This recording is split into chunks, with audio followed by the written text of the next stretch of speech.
میرے کریم فرماتے ہیں رب قیامت کے دن بندوں سے فرمائے گا کیا میں نے تیرے لیے کان اور آنکھیں نہیں بنائی تھی؟ کبھی اندھے سے مل کے دیکھے نا، کبھی بہرے سے بات کر کے دیکھے نا۔ رب فرمائے گا کیا میں نے تیرے لیے کان اور آنکھیں نہ بنائی تھی؟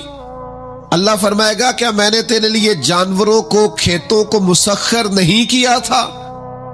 ہر جانور پر تو سواری کرتا ہے، جانوروں کے گوشت کھاتا ہے، جانوروں کا دودھ پیتا ہے، کھیت کے اندر ہل چلاتا ہے، اناج ہے، پھل ہے، سبزیاں ہیں۔ هو الذی خلق لکم ما فی الارض جمیعا، زمین میں جو کچھ ہے حضرت انسان کے لیے پیدا کیا۔ اللہ فرمائے گا تیرے لیے کان بنائے، آنکھیں بنائی، تیرے لیے مسخر کیا جانوروں کو، تیرے لیے مسخر کیا کھیتوں کو۔ پھر رب کہے گا میں نے تجھے خوشحالی دی، میں نے تجھے سرداری دی۔ پھر اللہ فرمائے گا یہ بتا کیا تجھے مجھ سے ملنے کا یقین نہیں تھا؟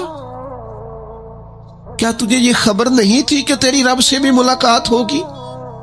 تجھے اللہ کے حضور بھی حاضر ہونا ہے، تجھے اس کا یقین نہیں تھا؟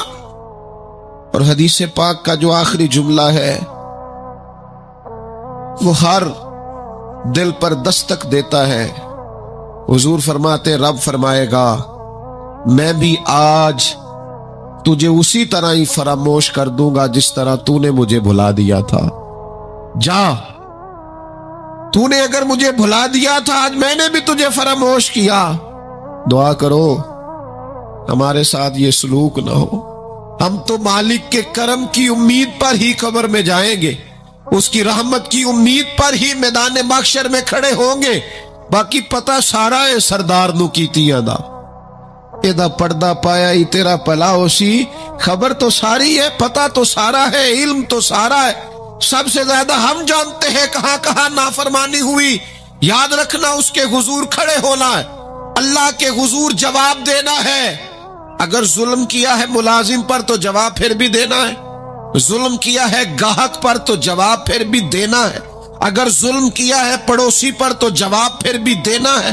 فَوَرَبِّكَ لَنَسْأَلَنَّهُمْ أَجْمَعِينَ، محبوب تیرے رب کی قسم، اپنے لفظوں میں بات کروں،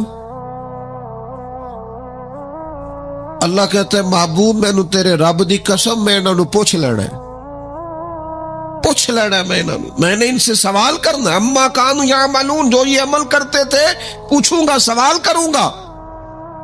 اور میرے نبی پاک صلی اللہ تعالی علیہ وسلم کے غلاموں، اگر ظلم کیا ہے بیوی پر حساب پھر بھی دینا ہے، اگر وراثت کی تقسیم پر زیادتی کی ہے بہن بھائیوں سے حساب پھر بھی دینا ہے، اگر تربیت ٹھیک نہیں کی اپنے بچوں کی تو حساب پھر بھی۔ تم سربراہ تھے ایک ادارے کے، تمہارے پاس امانتیں آتی تھیں، بچے پڑھتے تھے، مجموع کے مجمع تم سے عقیدتیں رکھتے تھے، لوگ تمہیں نیک سمجھتے تھے، ہاتھ چومتے تھے، پھول پھینکتے تھے، تم نے بڑی عزتیں سمیٹی، تم نے خوشحالیاں اور سرداریاں سمیٹی۔ فَوَرَبِّكَ لَنَسْأَلَنَّهُمْ، تمہیں حساب دینا ہے۔ آج بڑے بڑے لوگ حساب کے ڈر سے کانپ گئے۔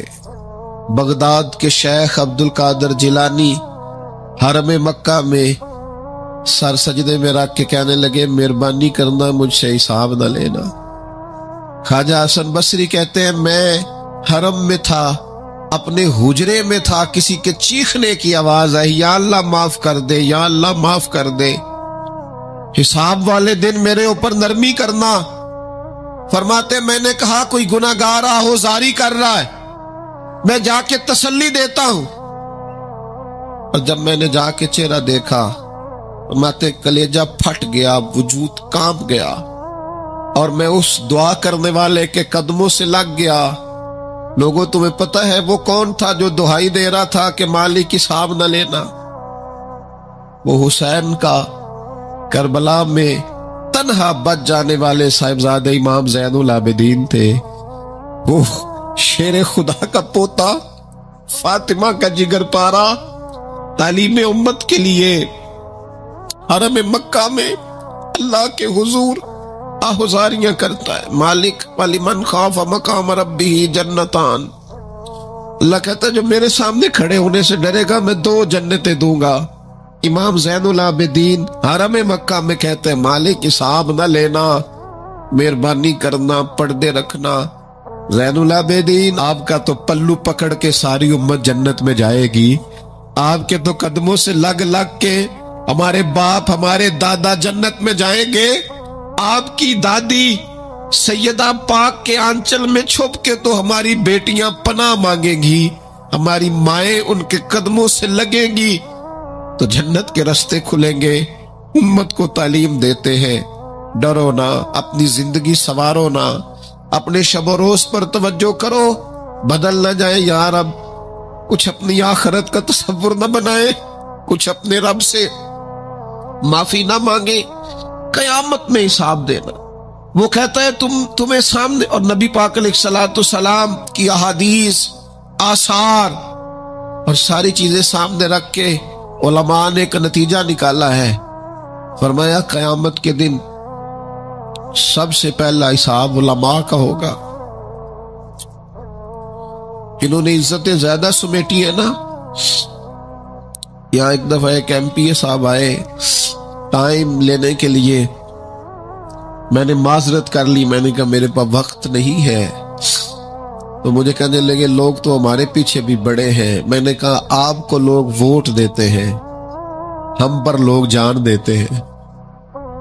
اتنی اگر سعادتیں سمیٹی ہیں تو پھر سنو نا، جنہوں نے یہ دعوے کیے ہیں کہ ہم دیندار ہیں. فرمایا پہلا حساب علماء کا ہوگا، دوسرا حساب مجاہدین کا ہوگا، تیسرا مالداروں کا ہوگا.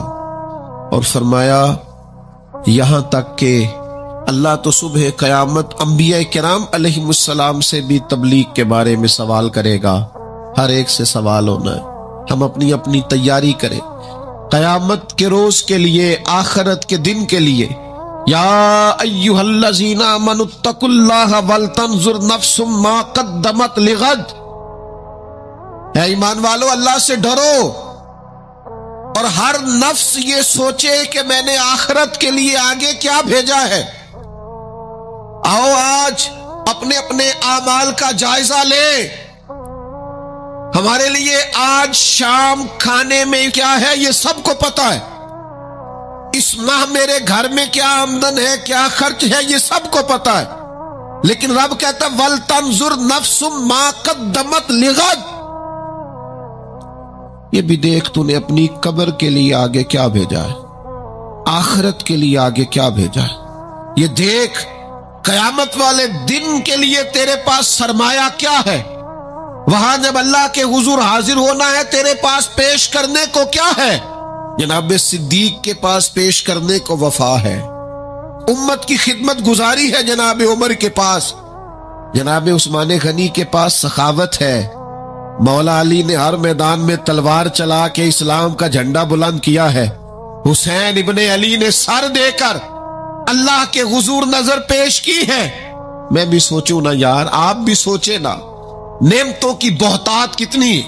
ہماری بھری ہوئی تجوریاں، ہمارے آنگن میں کھیلتی ہماری اولادیں، ہمارے ارد گرد ہمارے دوستوں کی لائنیں، ہمارے دسترخوان پر بچھی ہوئی نعمتیں، ہمارا تندرست وجود، ہماری بولتی زبان، ہماری دیکھتی آنکھیں، ہمارے سنتے کان، ہماری سانس لیتی روح. اس سارے وجود سے ہم نے کیا اکٹھا کر کے اپنی آخرت کے لیے بھیجا. صبح قیامت کے لیے ہم نے سامان کیا کیا ہے. اللہ کے حضور جب ہمیں جواب دینا ہے تو ہمارے دامن میں کیا ہے، کیا پیش کرنا ہے. آج اپنے دل سے، اپنی روح سے یہ سوال ہمیں ضرور کرنا ہے، اور ایک بار نہیں 100 بار کرنا اور بار بار کرنا ہے. نبی پاک صلی اللہ تعالی علیہ وسلم نے ارشاد فرمایا ہے، حضور فرماتے 5 سوال پوچھے گا رب قیامت کے دن، اور جب تک تم ان سوالوں کے جواب نہیں دو گے تمہیں ہلنے نہیں دیا جائے گا. ایک یہ پوچھا جائے گا عمر کہاں گزری،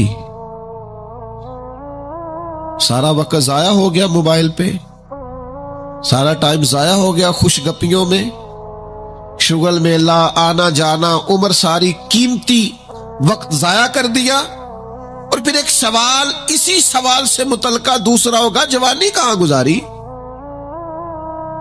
وہ ساری کھیل کود میں گزر گئی، لہو و لعب میں گزر گئی، گیموں میں گزر گئی، یہ سوال ہوگا۔ اور تیسرا سوال رب پوچھے گا، بتاؤ نا مال کہاں سے کمایا، ذرائع آمدن بتاؤ، دنیا میں تو تم نے دھول جھونک لی، جہاں دھونکنی تھی یہاں بتاؤ کہاں سے کمایا، اور کما کر بھی تم مالک نہیں ہوئے۔ چوتھا سوال یہ پوچھا جائے گا، بتاؤ مال خرچ کہاں کیا؟ اور میرے نبی پاک فرماتے ہیں پانچواں سوال یہ ہوگا، یہ بتاؤ اپنے علم پر عمل کتنا کیا۔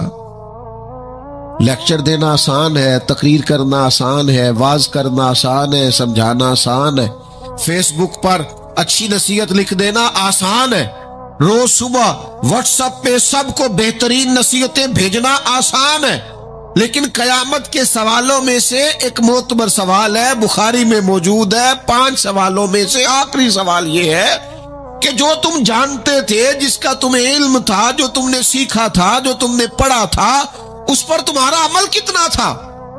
کس کو نہیں پتا نماز فرض ہے؟ کس کو نہیں پتا والدین کی خدمت کرنا ضروری ہے؟ حلال حرام کی تمیز سے کون آگاہ نہیں ہے؟ کون نہیں جانتا کہ میرا رویہ تلخ ہے، لوگوں کو تکلیف دیتا ہے؟ کون نہیں سمجھتا کہ میری فلاں فلاں چیز کی وجہ سے فلاں فلاں لوگ تڑپتے ہیں، سسکتے ہیں، روتے ہیں؟ بہت ساروں کو پتا ہے کہ میری بیوی، میرے بچے، یہ کچھ عورتوں کو پتا ہے میرا شوہر، میرے خاندان والے میری وجہ سے تکلیف میں، بہت سو کو پتا ہے میری وجہ سے میرے پڑوسی تکلیف میں، بہت سو کو پتا ہے میری وجہ سے میرے ملازم تکلیف میں ہیں۔ تم سے پوچھا جائے گا اپنے علم پر کتنا عمل کیا، وہ جو تم جانتے تھے، جتنا تمہیں شعور تھا۔ آج پوری امت مسلمہ میں کیا ہو رہا ہے؟ تقریریں، واعظ و نصیحت، فقط واعظ و نصیحت۔ اقبال کہتے ہیں مسجد تو بنا دی شب بھر میں ایمان کی حرارت والوں نے، اور یہ دیکھنا کیا کہتے ہیں من اپنا پرانا پاپی تھا، برسوں میں نمازی بن نہ سکا۔ اور اقبال بڑا اپدیشک ہے، من باتوں میں موہ لیتا ہے، بڑی سونی باتیں کرنی آتی ہے ہمیں۔ اقبال بڑا اپدیشک ہے، یہ من باتوں میں موہ لیتا ہے، پر گفتار کا قاضی ہے یہ بنا، کردار کا غازی بن نہ سکا۔ گفتار کا قاضی غازی بننا آسان ہے، لیکن اپنے عمل میں نکھار لانا، ہاں۔ سب سے پہلے 2 چیزوں کا حساب ہونا قیامت میں، یاد رکھیے گا۔ اعمال میں سب سے پہلے نماز کا حساب ہوگا۔ حضور نے فرمایا کافر اور مومن کے بیچ فرق ہی نماز کا ہے۔ اور حقوق العباد میں سب سے پہلے قتل کا حساب ہوگا۔ یہ 2 حساب سب سے پہلے، اور کچھ لوگ ایسے بھی ہوں گے جن کا حساب آسان ہوگا۔ نبی پاک علیہ السلام نے وہ 3 لوگ بھی بتائے ہیں جن سے میرا مالک آسان حساب لے گا۔ یا رسول اللہ کون کون سے؟ حضور نے فرمایا جس سے لوگ توڑتے تھے پر وہ جوڑتا تھا، رب آسان حساب لے گا۔ اور کریم فرماتے ہیں، یہ آپ نے بھولنے نہیں، یہ لب لباب ہے ساری گفتگو کا، یاد رکھ۔ فرمایا جو تجھے محروم کرے اسے عطا کر، جو تجھ سے توڑے تو اس سے جوڑ، اور جو تجھ سے زیادتی کرے تو اسے معاف کر دے، اللہ قیامت میں تجھ سے آسان حساب لے گا۔ اللہ تیرے لیے قیامت میں آسانی پیدا کر دے گا۔ میرے بھائیوں، ایک اور بندہ بھی ہے جس سے قیامت میں بڑا آسان حساب ہوگا۔ کریم محبوب علیہ السلام نے فرمایا جس کے سینے میں حسد نہیں نہ ہوتا، جس کے دل میں بغض نہیں ہوتا، جس کے دل میں کینہ نہیں ہوتا، سانو تخت ہزارے دی لوڑ کیے،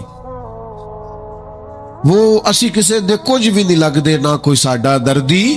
وہ جو سینہ بالکل، جن کا سینہ بے کینہ ہوتا ہے نا، کشادہ دل، سب کے لیے پیار، سب کے لیے محبت، سب کے لیے وارفتگی، ہر ایک، سارے سمجھتے ہیں مجھ سے ہی پیار زیادہ ہے، سینہ کشادہ ہے، دل بڑا ہے۔ فرمایا جن کے سینے کشادہ ہوں گے، بغض سے، عداوت سے، حسد سے، کینے سے پاک ہوں گے، اللہ قیامت میں آسان حساب لے گا۔ اچھا، میرا وجدان کہتا ہے کہ میرے نبی پاک کے پاک لفظوں کا معنی یہ ہے قیامت میں رب ان سے فرمائے گا جاؤ میں نے تمہیں معاف کیا۔ جن کے سینے صاف ہوں گے، دل صاف ہوں گے، پاک ہوئے تے پاک کی مل ڈائی، ਬਿਨਾ ਪਾਕੋ ਪਾਕ ਨਹੀਂ ਮਿਲਦਾ। ਸਾਰੇ ਵਜੂਦ ਨੂੰ ਧੋਣ ਦੇ ਨਾਲੋਂ ਇੱਕੋ ਧੋਲਾ ਟੁਕੜਾ ਦਿਲ ਦਾ। ਦਿਲ ਹੋ ਸਾਫ਼, ਦਿਲ ਹੋ ਕੁਸ਼ਾਦਾ, 14 ਤਬਕ ਦਿਲੇ ਦੇ ਅੰਦਰ ਅਸਾਂ ਤੰਬੂ ਵਾਂਗੂ ਤਾਣੇ ਹੂ।